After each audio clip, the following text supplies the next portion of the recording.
Hey, what's up everybody? This is Paul. So I've got this 2006 Chevy Duramax LBZ. It's a 2500. Today what I'm going to be doing is doing a injector cleaning. I've had one injector, I think it's number 8, that's trying to stick a little bit. I run diesel clean or Stanidine in the fuel most of the time, but I want to go a little further. I've already cleaned the MAF on it and checked the air filter, and I'm just not getting to the rail pressure that I need to, or that it should be, and it just feels a little sluggish in the upper RPM band.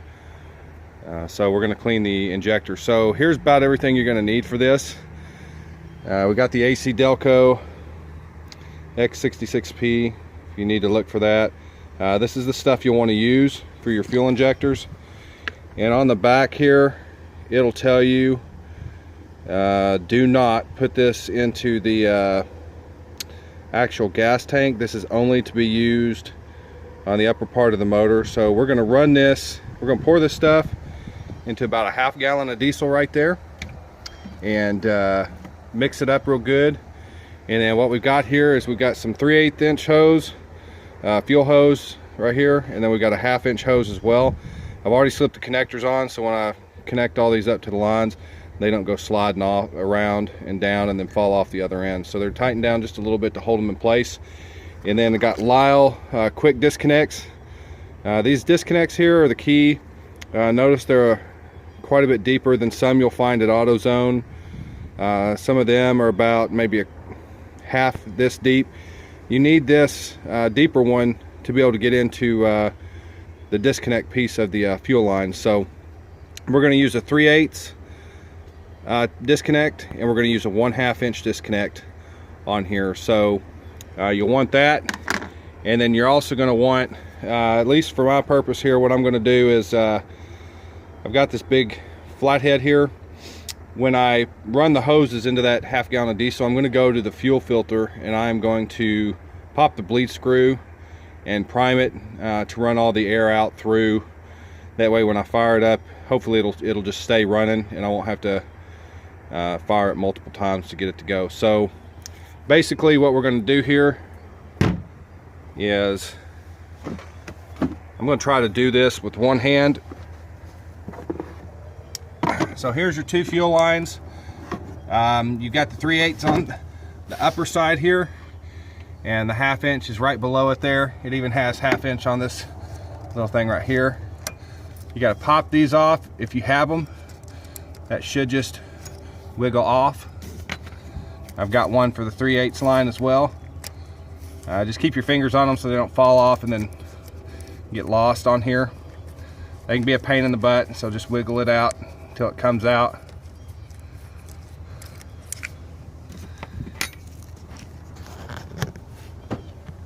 And then you're going to get your quick disconnects.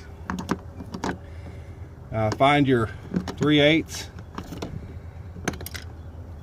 Okay, so you're going to take your 3/8 quick disconnect, and you're going to slip it onto the line like so, and then you're going to pull it down into the line, and then work with the line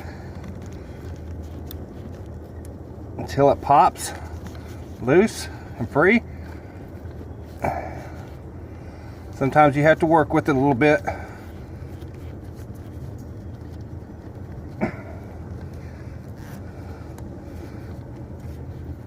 And then it'll come off. Like that right there. Just be easy with the fuel lines when you pop them off. You don't want to bend them back too much or any of that stuff. So just be careful with them. And then get your 1/2. We're going to do the same thing. Pop it on. Wedge it in there.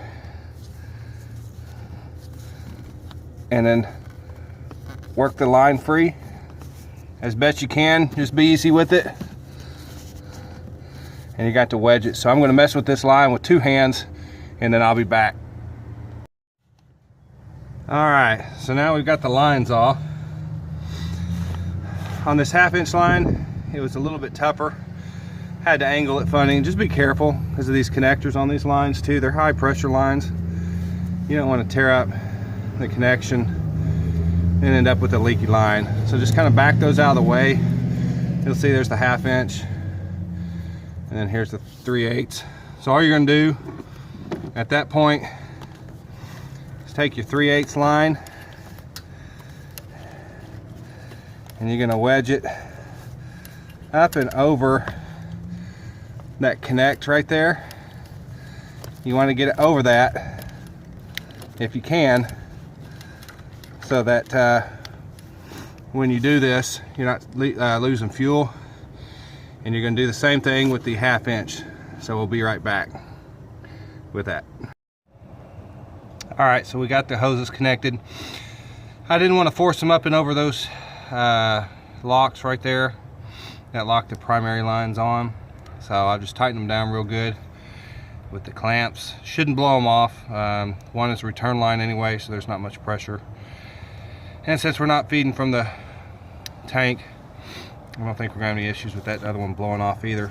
You want to find a place to put your stuff. So what I've got is a 1 gallon container, and I'm just putting it between the brake fluid reservoir and the fuse box area.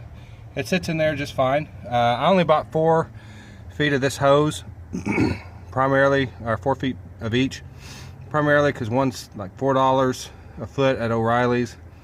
The other one I think is $3, and this isn't even fuel injector rated hosing, so it's expensive for that hose stuff. It's $26 I think for the 2. So, but now we're going to come over to the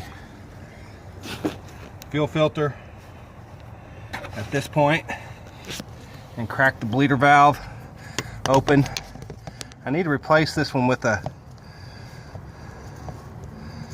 one of those nice lovely ones that's metal, and then we're going to prime this thing and get the air out of the line. So you're going to prime until you see fuel. I'm getting a little bit out now, but prime it until you get a steady flow, because we're pumping air out of the lines that are in that container now.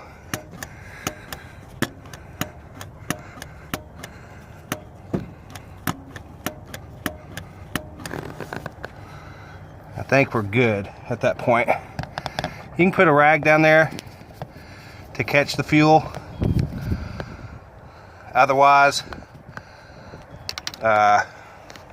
just let a little bit of it bleed off and then go back in and wipe it down a little bit. It's not gonna hurt anything, but I don't like to have a big mess when I'm working. So we'll just clean it up a little bit, and then we'll fire it up. This is gonna run about an hour and a half, should anyway, and we'll check the balance rates. Actually check that, I don't have the balance rate checker today, but afterwards we'll check it out and see how it's running, and make sure all that fluid's gone, and rehook everything up and bleed the lines again to get all the air out when we hook back up to the primary. Alright, so she's up and running with the fluid. You can see in the tank the movement of the fluid in there. So basically it's drawing from the tank, I think through the 3/8 inch line, and it's returning via the 1/2. I could have that completely backwards, I'm not sure. But when you do this too, you want to make sure if you fire it up with that you check the connections and make sure that they're not leaking. Make sure those connections aren't leaking anywhere before you walk off and leave it, and then just let it run. So we'll check in an hour. Alright, so I started this at 9:30 and it is now 11:30, and we are just now getting to the end of this. So what I'm going to do is, there's less than 2 teaspoons left in this, so I'm going to go ahead and stop the truck. I'm not worried about the fumes. I'm getting every last teeny tiny drop out of it. So 2 hours for that thing to idle on a half a gallon of diesel. I actually am pretty surprised. So at this point, what I'm going to do is I'm going to take these 2 lines off first. I'm going to leave the lines into the container for this. That way, anything that comes out, once I pull these lines off, I can run back into the container, my little jug here.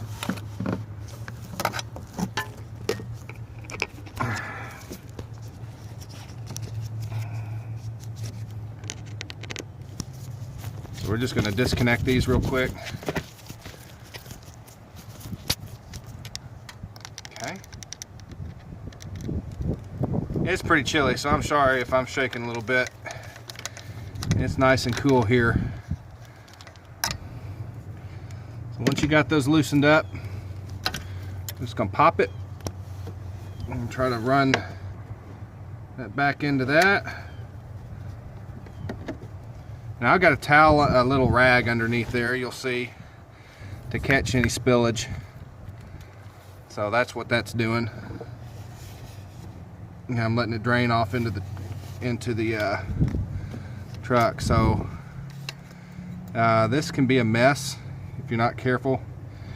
Now I didn't drain it all the way, you know, I didn't let it run until the truck died, just because I didn't want any unnecessary air in the line. But on this, now you're going to do reconnect until they click like that, and you should be, on this part anyway,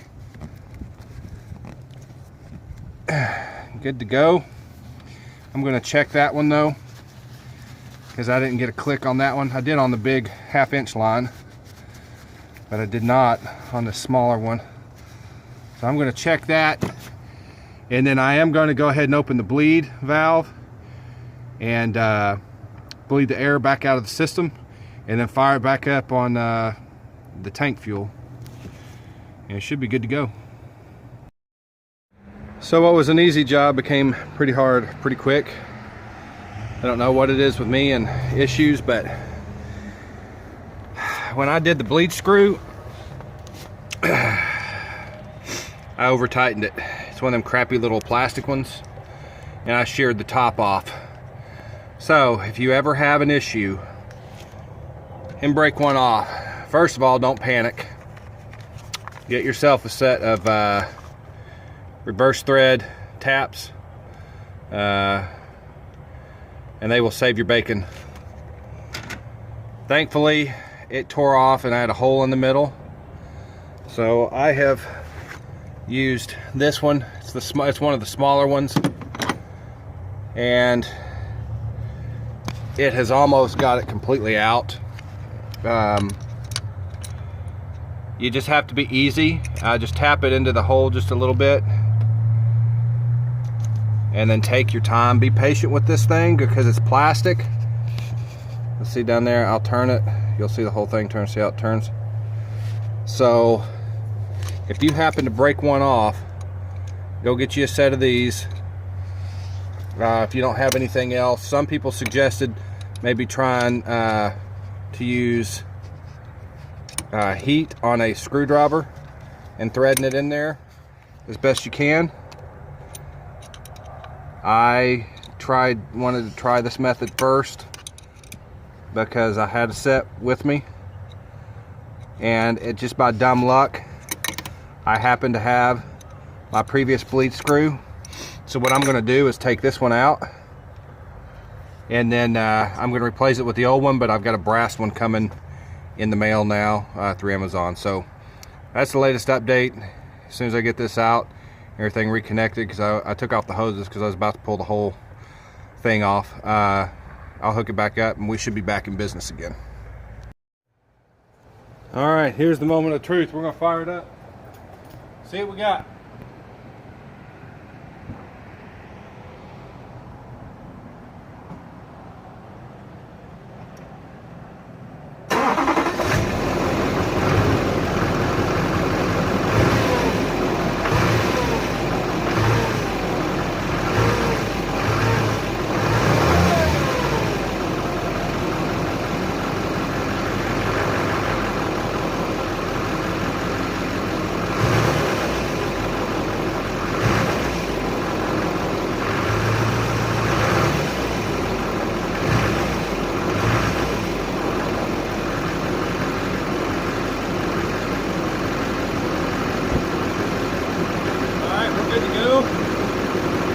out pretty well, so happy with it. Just make sure, you know, the easiest way to do this was to prime that screw, even though I broke that one off, so just be easy with it. But prime the system when you start and switch out the lines, and once you take them back off at the end, hook everything else up, prime it real good, and then you shouldn't have it stall out or anything or hard to start. So overall, this really wasn't more than about a 45-minute project, and then about 2 hours worth of idling. But overall, everything sounds a little bit quieter, and the engine seems to be a little bit smoother even just sitting here at idle. So I'll run it around here in the next few minutes, and if anything is better or worse, I will do an update. Thanks.